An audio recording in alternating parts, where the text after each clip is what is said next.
Hello everyone, I hope you are doing great. चलो फटाफट start करते हैं। आज जो हमारा टॉपिक है डिस्कशन का वो है इशू ऑफ शेयर्स।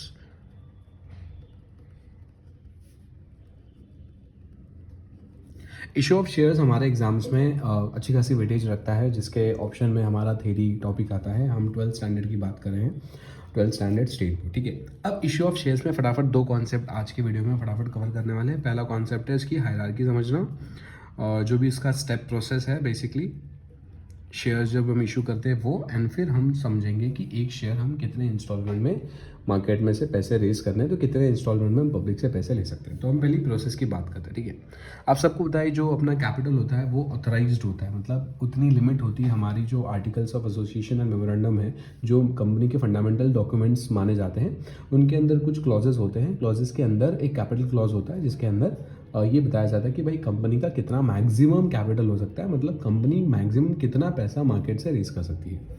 उसी को हम तीन नाम से जानते हैं, अगर आपको याद है। Authorise capital, nominal capital and registered capital. मतलब इतना मैक्सिमम अमाउंट हो सकता है। ठीक है, फिर कंपनी को उसमें से कितने की रिक्वायरमेंट है, कितने की रिक्वायरमेंट नहीं है। जितने की रिक्वायरमेंट है उतने के शेयर पब्लिक मार्केट में क्या करेगी, कंपनी जो है मार्केट में पब्लिक को वो शेयर इशू करेगी। ठीक है, तो इसको हम बोलेंगे इशूड कैपिटल। एंड जो कंपनी शेयर इशू नहीं करेगी उसको हम कहेंगे अनइशूड कैपिटल।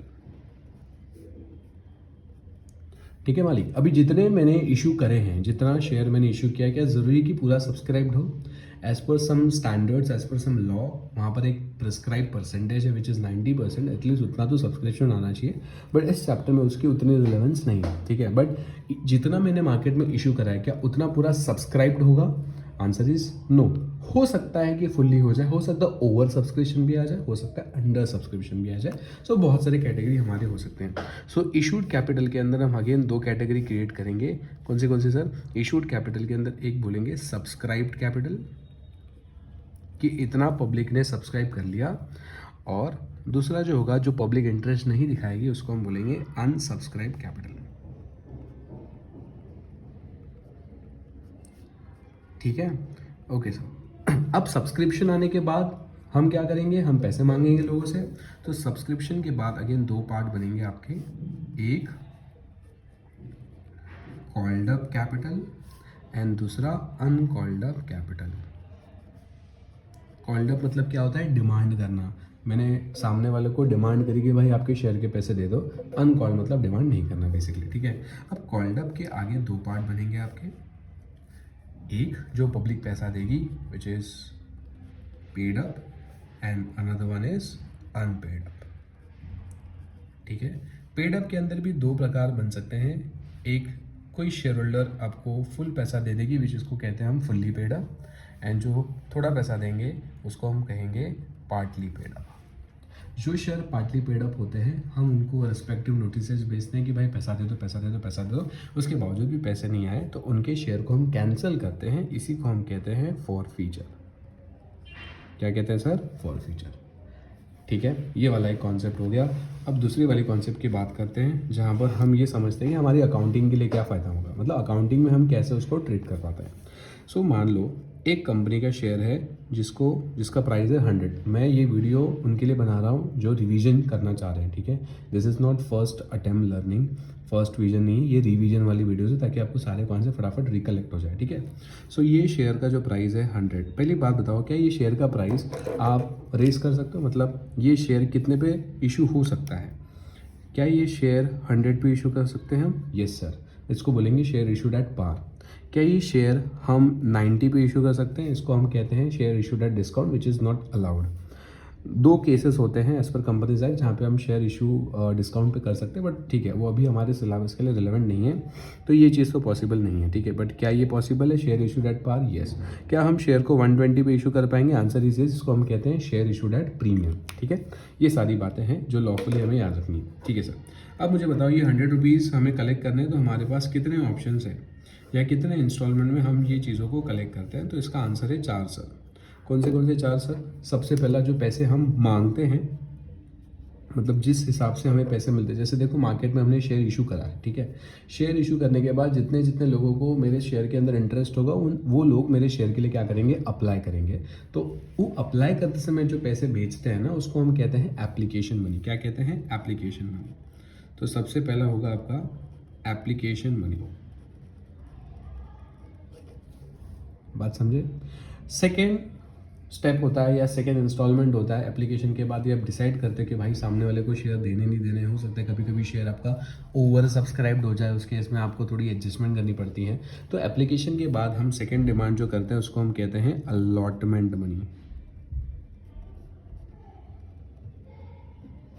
फिर होता है फर्स्ट कॉल, और फिर फाइनल या फिर सेकेंड कॉल, ठीक है। सो कितने इंस्टॉलमेंट हो गई हमारी, टोटल 4। सबसे पहले एप्लीकेशन मनी आएगा, फिर अलॉटमेंट मनी, फिर फर्स्ट कॉल, एंड क्वेश्चन के हिसाब से होगा तो सेकंड कॉल। अब यहाँ पे ना थोड़ा प्रोसेस समझना फटाफट। सबसे इंपॉर्टेंट क्या है, ये एप्लीकेशन मनी का जो कॉन्सेप्ट है, ध्यान से उस चीज़ को ऑब्जर्व करना। ये एप्लीकेशन मनी जो है, हम मार्केट में शेयर इशू करते हैं, हम रिस्पेक्टिव शेयर होल्डर से पैसे मांगते नहीं हैं। हम ये कहते हैं कि अगर आपको इंटरेस्ट हो तो आप हमारे कंपनी में अप्लाई करिएगा। तो इसीलिए कितने शेयर होल्डर हमारे कंपनी में इंटरेस्टेड है नहीं है, कब समझेगा, जब हमें उनकी रिस्पेक्टिव एप्लीकेशन अमाउंट आ जाएगी।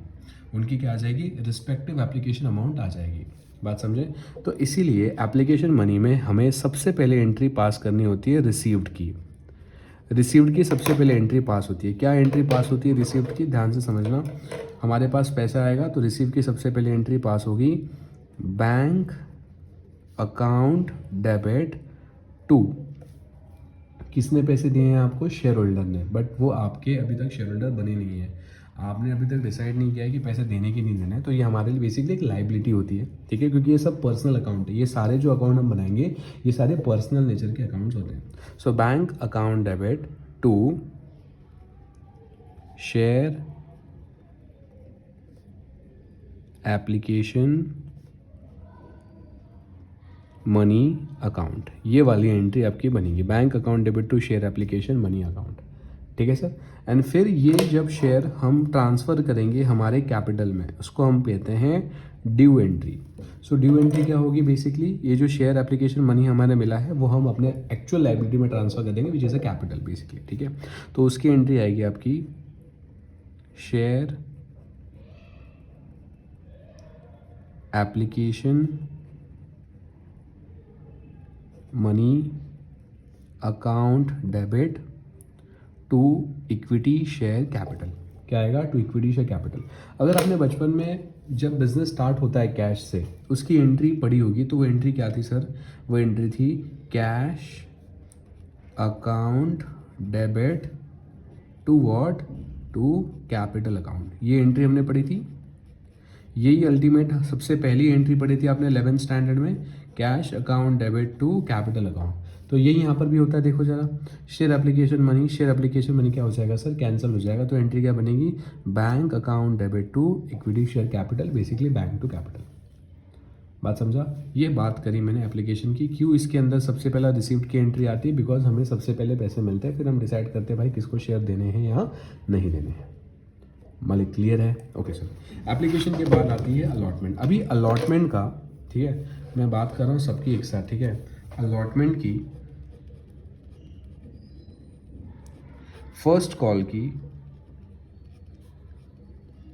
एंड फाइनल कॉल की एंट्री के अंदर ध्यान से समझना, इन सब के केस में सबसे पहला जो एंट्री बनती है वो बनती है ड्यू एंट्री, एंड फिर सेकेंड जो बनती है वो बनती है रिसीव्ड एंट्री। ऐसा क्यों सर, एक बार आपने सामने वाले को अपना शेयर होल्डर बना दिया, फिर आप सामने से पहले कॉल करते हो कि सर आपका अलॉटमेंट का पैसा दे दो, सर आपका फाइनल कॉल का पैसा दे दो, सर आपका फर्स्ट कॉल का पैसा दे दो, समझे।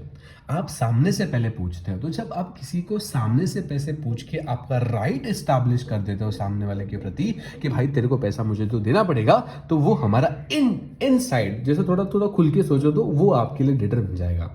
किसी व्यक्ति से आपको पैसे मिलने वाले होते हैं तो उसका नाम अपने बुक्स ऑफ अकाउंट में हम डेबिट करते हैं, ये बात हम सबको पता है। इसीलिए जब हम ड्यू एंट्री की बात करते हैं, हम ड्यू एंट्री की बात करते हैं तीनों वाले केस में, तीनों के केस में, whether it is allotment, first call and final call, तो वहाँ पे एंट्री क्या बनती है सर? एंट्री बनती है share allotment money account debit. ये शेयर अलॉटमेंट मनी अकाउंट कौन सा अकाउंट है सर? ये पर्सनल अकाउंट है, ठीक है। ये सारे शेयर होल्डर का मिक्स अकाउंट है, ये सारे शेयर होल्डर का नेम तो नहीं ले सकते हैं, तो उसका हमने क्लब वाला एक लेजर बना दिया, शेयर अलॉटमेंट मनी अकाउंट। 2, किसके लिए पैसे मांग रहे हैं हम सर? इक्विटी शेयर कैपिटल के लिए। एंड वो पैसे जो ड्यू करे थे हमने, वो जब मिल जाएंगे तब एंट्री मालिक क्या पास होगी? सिंपल सी एंट्री पास होगी sir, bank account debit toward share allotment money account. Simple है भाई, बहुत सिंपल है सर, बहुत सिंपल है। यहाँ पर भी अगर आप फोकस करोगे ना तो आपका कुछ ना कुछ तो कैंसिल होगा। देखो क्या कैंसिल हो रहा है sir? Share allotment cancel, entry क्या बनी? Bank to share capital. मैं ये कैंसिल करूँ, आपको एग्जाम में कैंसिल नहीं करना, ये जस्ट मैं नॉलेज पर्पज के लिए बता रहा हूँ कि भाई चीज़ें हो क्या रही हैं। अल्टीमेट हमारा ऑब्जेक्टिव ये है कि भाई कैश टू कैपिटल होना चाहिए, तो इस हिसाब से आपका कैश टू कैपिटल हो रहा है, करेक्ट है। ये सेम एंट्री आपका किस में जाएगा सर? शेयर फर्स्ट कॉल में जाएगा। वहाँ पर एंट्री क्या आएगा? फटाफट आप अपने नोट्स बना रहे होंगे तो उसमें लिखिएगा क्या आएगा एंट्री? शेयर अलॉटमेंट मनी की जगह पे क्या आ जाएगा sir? Share final call first call account debit to equity share capital and received हो जाएगा bank account debit to share first call. Same final call के लिए क्या एंट्री आएगा? Share final call account debit to equity share capital and bank account debit to share final call. That's it. ये total कितनी entries बन गई sir? हमारी 8 entries बन गई, जो ये चैप्टर में बेसिक अंडरस्टैंडिंग के लिए काफ़ी ज़्यादा ज़रूरी है। इसके बाद का जो मैं वीडियो बनाएंगा उसमें टेक्निकल एनालिसिस करेंगे कि इसमें डेटा जब डालेंगे, जब शेयर आएगा, उसके शेयर की प्राइस आएगी, प्रीमियम आएगा, फिर आगे जाके बहुत फॉर फीचर आएगा, कॉल सीनरी आएगा, बहुत सारी चीज़ें हैं। तो मैं इस सारे कॉन्सेप्ट को एक शॉर्ट वीडियोज़ में डिवाइड करना चाहता हूँ। इसके लिए मैं एक 10 से 12 मिनट का वीडियो बनाना चाहता हूँ, जिसके अंदर में थोड़े राज इस चैप्टर के आपके सामने खोलूंगा, ताकि आप बहुत बेहतरीन तरीके से इस चीज़ का रिवीजन कर सके। With this thank you so much. पढ़ते रहो भाई, बहुत ज़बरदस्त हमें मार्क्स लाने हैं। All the best.